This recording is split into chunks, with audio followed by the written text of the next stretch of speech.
David, thank you for joining me. Now, where are you today? Because anybody watching on video is going to see that you've got mountains behind you, but you're not in the mountains, are you? I'm probably in the country that's got the least amount of real mountains. I'm actually based in the Republic of Singapore, which is a small, flat tropical island. Right. So, yeah, so you have to have the picture of the mountains to remind you, because, of course, you are the Everest guy, right? So I you am need the to... Everest guy. That's Fantastic. right. So, David, how did you get into the business of professional speaking? Was it through your, your adventures, your climbing? I fell into this business backwards, because after leading the first Singapore Mount Everest expedition nearly 25 years ago, and then, Singapore's a country short on sporting heroes. So we all came back national heroes, very unlikely sporting heroes, almost like a kind of like a Cool Runnings, like the Jamaican Olympic bobsled team story. It was similar to that, right? A bunch of people from an urbanized, flat tropical city-states plan and climb the Everest, against all the odds and all the naysayers. And shortly after that, I came down with a rare nerve disorder called Guillain-Barré syndrome, which is GBS. It's a rare nerve disorder in which had nothing to do with the climb, but really impacted me because within a few days after returning, I was in the hospital. I couldn't breathe. I was on a ventilator for 43 days. And, that was a 6-month stay in hospital, which was quite horrific. When I left the hospital, I was partially disabled and slowly beginning to lead a new life, a new changed life. And around that time, people began to ask me to come and speak to their people, about leadership, about teamwork. And after about a year and a half, I said, wow, you can actually make a business out of this, which I did. And that's been my story for the last 20 odd years. Fantastic. So, and in fact, it became sort of like a motivational type speech, wasn't it? You were motivating the audiences, and that's what they were asking you to do and to come in for. And yes, you've been doing that for many years. But I think when we've spoken in the past, you've intimated that there were some limitations to motivational speaking. What would you say those limitations are to having a business model that's based just on that, apart from if a pandemic hits, of course, which we know about? Of course, I think a couple of the problems I face personally, and every speaker is uniquely different, I think, is that one, I begin to be professionally less challenged by just doing a very similar keynote one after another. I wanted some professional challenges. I want to make a difference. And sometimes your clients give you the best career advice you'll ever have. Like, for example, when a client said to me, "That's a great keynote, Dave. What else can you do to help my team improve?" And I looked at him like a deer in headlights. I had nothing else. I had just that speech. So eventually that became books, leadership programs, team building, team development. And then coming to the question you asked, one of the big problems, but even if you have all that, is that it's still very much, and a lot of us have that business model, it's very much us being the key person delivering that solution. We haven't really thought hard enough about scaling ourselves beyond that. That means what I call David, not their revenue. So about 15 years ago, I realized that I need a product that's going to scale, that can be delivered by people other than myself on a licensed basis and can be done even better than if I were there delivering it. So hence, I moved into that interesting world called licensing your intellectual property. I love this, David, not their revenue. I quite like that. I might have to pinch that. And that is the best question anybody can ask you, isn't it? A client can ask you, what else can you do to help me and my team? And it is about, often a speaker will go in and ignite, inspire and get people really thinking and wanting to do it. And they want more. So explain to me what licensing is in case somebody doesn't understand what licensing means. All right. So licensing is a contractual agreement between yourself and the other party that I'll call the licensee, in which they take on board some of your intellectual property in some format, for example, or combination of formats, and then they begin to deliver a particular solution, often a branded solution, to their clients, and in return, you get some reward. The reward could be a big upfront fee or a smaller upfront fee, and then ongoing licensing fees, annual royalties, for example. So in a nutshell, that's what licensing is. And from what you're saying, you need a pretty tight agreement explaining how that's going to work. Is that right? Yes. The interesting thing about this business is that I know, like in very litigious countries like the United States, licensing agreements can go up to 20, 30, 40 pages. My licensing agreement runs to 2 or 3 pages. I like that. I like simplicity, because even, you know, if it runs to 20, 40 pages, you're probably spending more money on getting legal advice than actually what it's costing you. Yeah. So tell me, so what did you license? I decided I was going to create the world's first, well, at that time anyway, in the mid 2000s, the first tabletop simulation of climbing Mount Everest for adult learning. So in a nutshell, that's what Everest Challenger, which is what this like game or simulation turned out to be.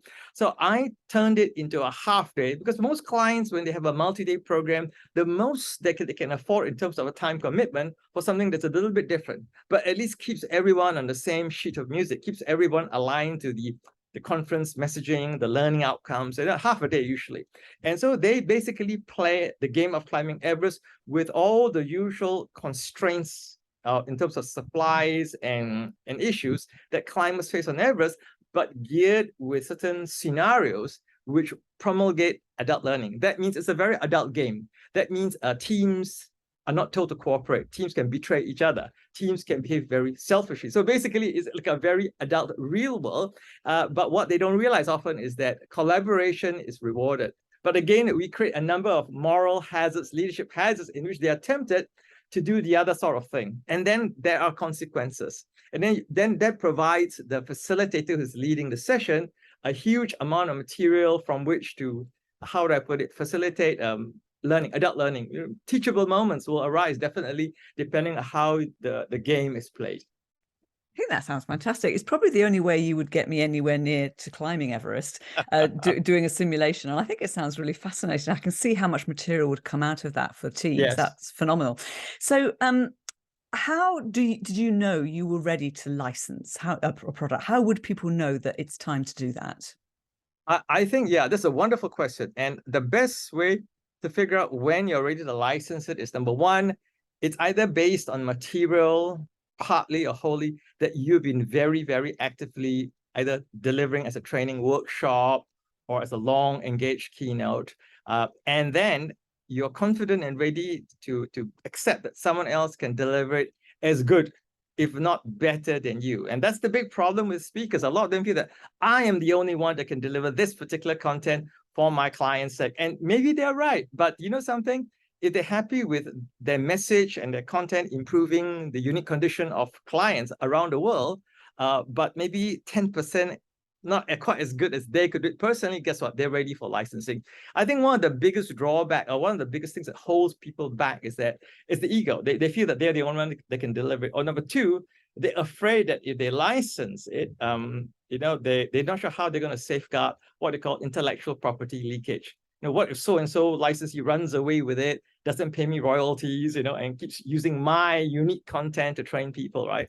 So there are quite a number of stages of the licensing journey they need to go through. But the first and most important thing is that they themselves have got to believe that their unique solution for a client can be delivered by somebody else.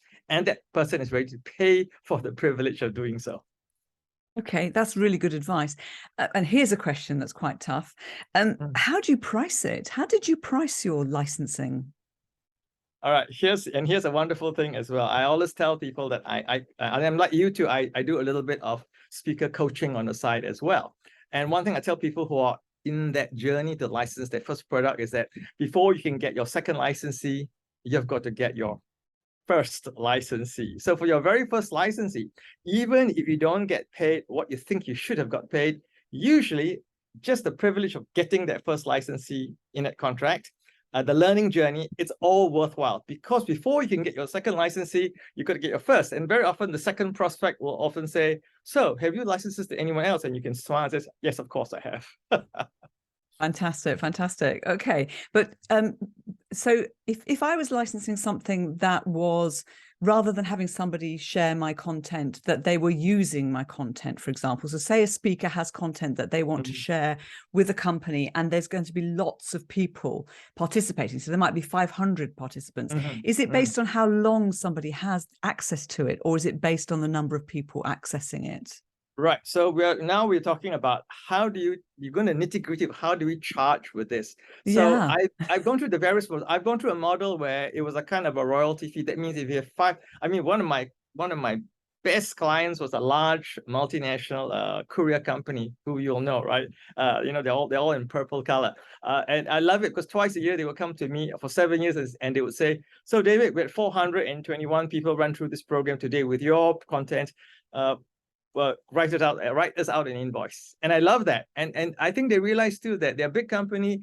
There's actually no motivation to try and shortchange the licensor.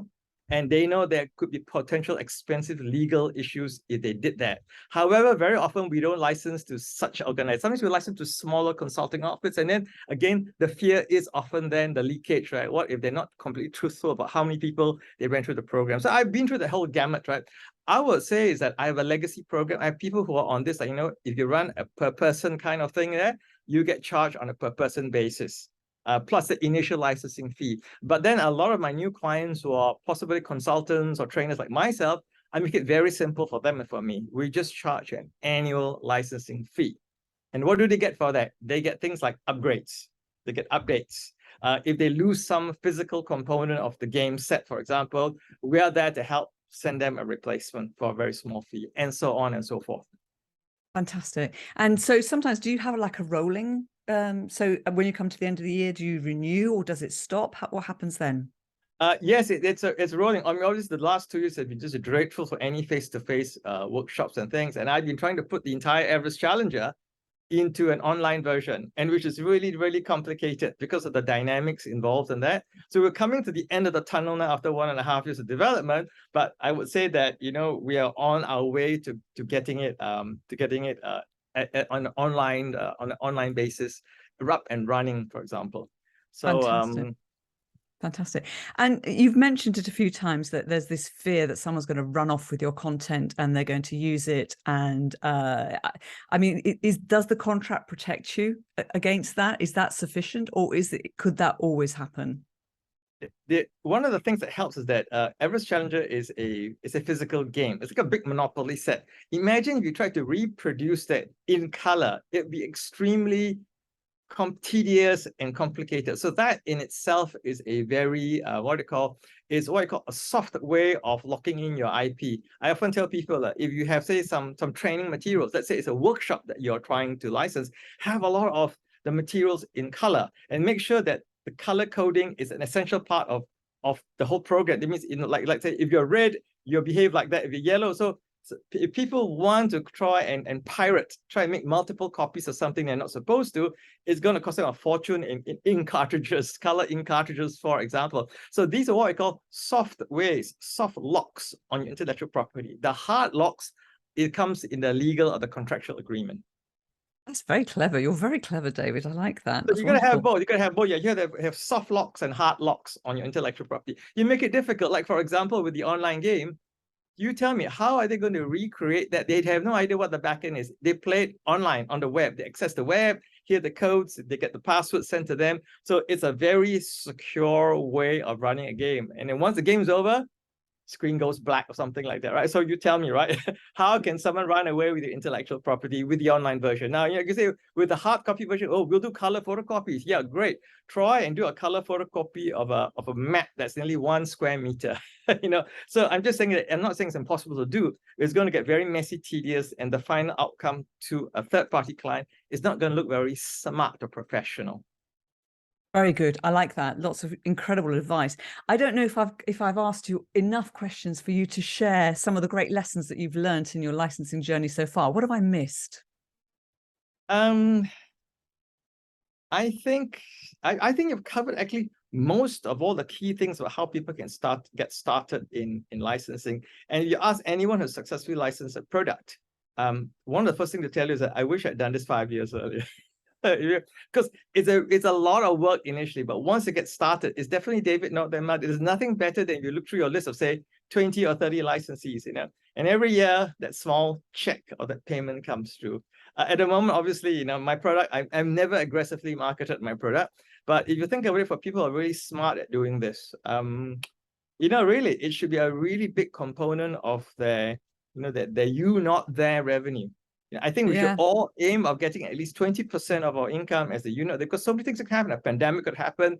You could have a health issue, for example, and then you'd be reassured at least 20% of your current income is coming in drip feed or from a variety of sources, book sales and whatnot. But one thing cool about licensing is that if your product's a good product, you can charge a lot for it. So I'll give you an idea, right?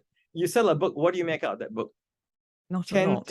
Can create maybe as a profit margin, right? With licensing, I like licensing. You do the work one time, you make money on it again and again, and each time you sell it, it could be $3,000 to $4,000. So that's where I am at the moment. So my product is the kind of product where it's around sold at about $3,000 to $4,000. Now you might have a product which could be a lot more. It could be somewhat less. It's really up to you, depending on what kind of product is this, who your customers are, how many you expect to license or sell. Fantastic. And I do love the idea that, if you're trying to scale as a speaker, there's only one of you, and this is a great way of doing that, scaling, and it's also reaching more people. So it's all positive, isn't it?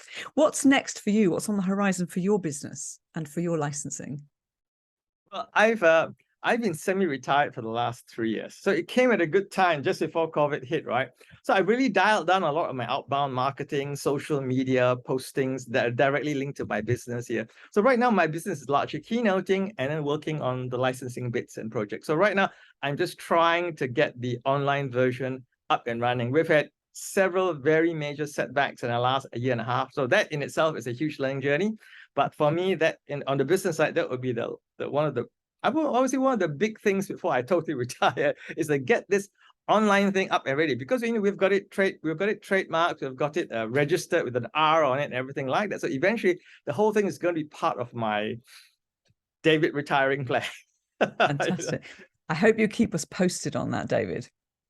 Oh yes, I will definitely. But yes, happy to answer any questions anyone else has got on licensing, and please, you've got some great content that you're already delivering, or maybe with some associate trainers or workshop leaders, really think about licensing it, because it's not only a huge learning journey as a professional expert who speaks, but also think about all that wonderful you not there revenue. So David, here's a question for you. If there are speakers out there who would like to license their products, and they've got great information here, but they would like somebody to assist them and support them in all the bits that are a bit scary, do you coach and take on speakers and help them to do that? Yes, I do indeed. In fact, one of the reasons why, for example, I created this so-called Everest Speakers Academy, as I call it, was because I got a bit tired, because I had a lot of people who wanted my help, and the odd phone call is fine, but obviously it looked like they needed much more help than a typical quick phone call from a senior speaker would allow. So I created a whole a video series on just the whole speaking business, very much like you have, but you're much more prodigious than me. And then of course that includes advice on the licensing journey. Fantastic. And if anyone wants to get in touch with you and hire you as their coach, what's the best way to reach you? You can go to my website, Everest Speakers Academy. So .com, and yeah, you can find me. You can drop me a message from there. That's fine. Fantastic. Listen, I really appreciate this. I'm not sure if I'm ready for licensing yet. I need to get some colors, I think, into my programs, and I need a huge map as well. But listen, thank you so much for being on the show. I hope you've enjoyed it. I've enjoyed myself, Maria. Thank you so much for having me. Super. And thank you everybody for listening to Speaking Business Podcast. I can't even say it. I hope that you enjoyed this episode. And if you have, please give us a rating. But more important still, tell your friends and share it. And I will see you next time. Thank you.